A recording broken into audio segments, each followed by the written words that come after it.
20 வயசான பையன் சொல்லுவான், எப்படிமா எப்படிமா இந்த ஆளை போய் நீ கல்யாணம் பண்ணிட்ட? அப்படின்னா பையனுக்கு 20 வயசுன்னு அர்த்தம்.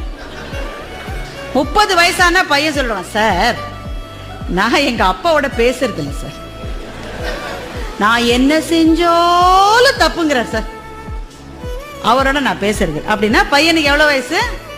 30 வயசு. அதே பையனுக்கு 40 வயசு ஆயிடுச்சுன்னா அவனுக்கே அப்ப குழந்தைகள் இருக்கும். அப்ப சொல்லுவான், எங்க அப்பா கத்திக்கிட்டே தான் இருப்பாரு, ஆனா பாவம் நல்லவருன்னா அவனுக்கு 40 வயசு ஆயிடுச்சுன்னு அர்த்தம். அவனுக்கே 50 வயசு ஆயிடுச்சுன்னா சொல்லுவான், அந்த வறுமையிலேயே எங்க அப்பா எங்களை எப்படி வளர்த்தார் தெரியுமா, மை டாடி இஸ் கிரேட்.